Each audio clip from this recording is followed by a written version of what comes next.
Hey guys, welcome back to 1776 or Bust. So tonight is another episode of First Time Gun Buyer. And tonight's episode is titled Easy or Difficult.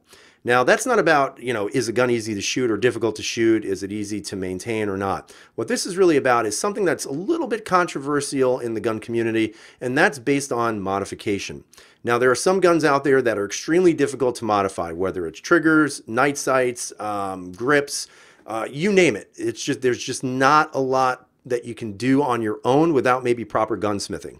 On the other side of the spectrum, you have some guns out there that are remarkably easy to work on. Obviously, the first name that will jump out to probably everybody watching this video is Glock. Glocks are extremely easy. The Gen 5s have become even easier than, the Gen 4s. So, you do have those differences. And ultimately, this isn't going to be a right or wrong opinion. This is really going to be just a video based on others' opinions onto what they decide they want to do with their guns. There are some in the community that would say, never modify a carry gun in case you have to use it, automatic lawsuit, and then if it's modified, that could even actually work against you. There are others that sit there and say, you know what, it's okay to modify a handgun with proper training and proper, I guess you could say, maintenance and skill. You shouldn't have any issues with that. So ultimately, it is going to be up to you, that first-time gun buyer, to really decide what is it going to be for you. Do you go with a gun that's difficult and the learning curve could be extremely large, or do you go with something that's very easy, very simplistic in design so that it's easy to modify? So I'm going to pick two guns. I'm going to talk a little bit about them, and then at the end of the video, of course, I'd love to hear your comments to decide what you think. What are your opinions out there, people who are experienced in the gun community, as to what you think is probably the best way to go. So stay tuned. All right, so we're back at the table. And on the table, I'm going to start off with one of the simplest guns to actually be able to modify. Now, keep in mind, overall, there is no right or wrong to this. And again, it's also going to be based upon your opinion as to whether or not you want to be able to buy a handgun that you can eventually modify. Now, this is kind of a controversial topic in the gun community because there are some people who are purists, like I've said, that really don't want you adjusting the handgun. And the reason being is because if you're ever involved in some sort of act of self-defense, and if you've ever had to, pull your gun and shoot someone, God forbid, what the court may actually do is ask you if this is a custom trigger or if this was a stock trigger that came with the gun. Again, I'm not an attorney, so I'm not going to pretend that I would know what would happen in the court of law. However, that is something to keep in the back of your mind, especially if you're deciding to buy a gun that is easily modifiable. Now, in regards to the Glock, I really don't think there's any gun out there that is any simpler to modify than this one right here. Now, the interesting part about the new Gen 5s, including the 19X, is that they've actually made it a lot easier to be able to modify this handgun because it used to be a 3-pin for the Gen 4s.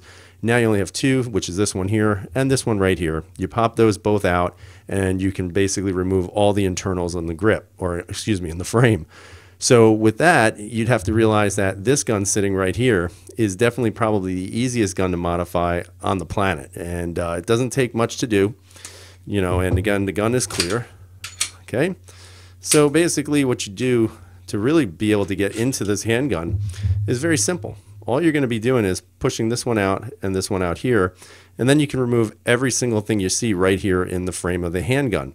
Now again, this has been modified already with the Apex trigger, and with this system, basically you're just getting the Apex trigger with the trigger bar, and then of course with the connector. And then basically once you put that in, it's fairly simple to reassemble and put it into service when you're done with it. So I mean, overall, if you're looking to modify your handgun, guys, to me, the Glock would be the easiest way to go. Now again, there is no right or wrong. Like I said, there are some people who would tell you it's okay to modify the handguns, and some people who would tell you it's not. Again, this is going to be based on your opinion and what you think, and of course it's going to be based upon what is your level of competency in regards to actually doing some work on your own handgun. Gunsmithing can be expensive. As a matter of fact, the next gun I'm going to show you is probably one of the more difficult guns to work on, which is this one right here, and this is the CZP-01.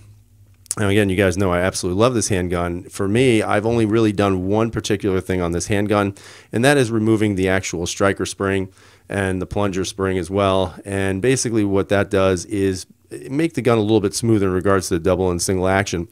Now, of course, that part is only $18, and it's a fairly simple job. It's actually not very complicated at all. Basically, all you're doing is removing this pin right here, and you're pulling out the striker, which is right there, and that's about it. I mean, it's like I said, it's pretty simple. It took me about, the first time I ever did it, maybe 10 minutes, and then I've done it on a couple of other guns, and it's taken me less time from there. Other than that, I really don't want to mess around with this handgun. You know, again, I've removed the hammer spring and put in a different hammer spring as well, which is fairly simple. But again, it is based upon your competency. Would I say that this would be the best gun for you as a first-time gun buyer if you want to modify it? I would say no, it's not. It's a little bit more difficult. You have to spend a little bit more care and time to really work on a handgun like this. And if, let's say, you wanted to go out and actually get it customized, you could send it out to CZ Customs or Cajun Gun Works, and they can do it for you, but that's going to cost you quite a bit of money. Again, if you have that money at your disposal, feel free to do it. Me personally, I don't, and honestly, I wouldn't spend the hundreds of dollars to do it. An $18 trigger job actually made this gun feel even better and more responsive on the trigger. So I really have had no issues with it. But again, that's just something for you to keep in mind in regards to whether or not you want to actually be able to modify this or not modify it. Again, your choice. Now, another gun I'm just going to pull out here, which I would say is not necessarily the hardest gun to work on, or actually the easiest. Now, this is my M&P 2.0, and again, you can see it's all clear and everything's good. Now, this gun is actually, again, fantastic handgun. The M&P 2.0 series has been awesome. They're great shooting handguns. Obviously, you can see I have the Apex trigger on here. Now, I would tell you that this trigger job was a little bit more difficult than this one right here, because this, you actually have to take off your original trigger shoe and then remove that, take the trigger bar, and then put this trigger shoe on it. And again, you'll notice there's a little pin right here that you've actually got to punch in, or actually use a vise and actually push it in. So, I mean, it does make it a little bit more difficult, comparatively speaking, to, like, let's say the Glock 19X or any of the new Gen 5s, or even the Gen 4s for that matter. But ultimately, once you get that done, it is fairly straightforward. Again, kind of similar to the way the Glock does their things. If I could actually get that slide back, that'd be great. And one of the things you'll notice here is that, there we go, you've got a pin here, pin there, and a pin there. Once all three of these are removed, you can remove all the internals and go to town on the handgun.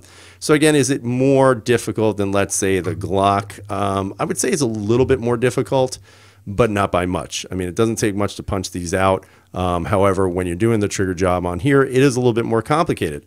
Now, of course, the video is really more about, should you actually modify your handguns? And if you do, should you buy that gun first time out?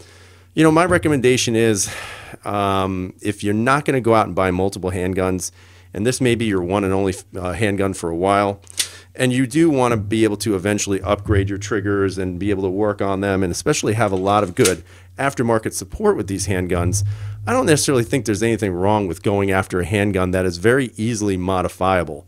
Now, again, that may not be the popular opinion. Like I said before, there's going to be a lot of people out there who would tell you don't modify your handguns, especially if you're going to carry it. Again, to each their own. I can't recommend what you can do, or should tell you what you should do.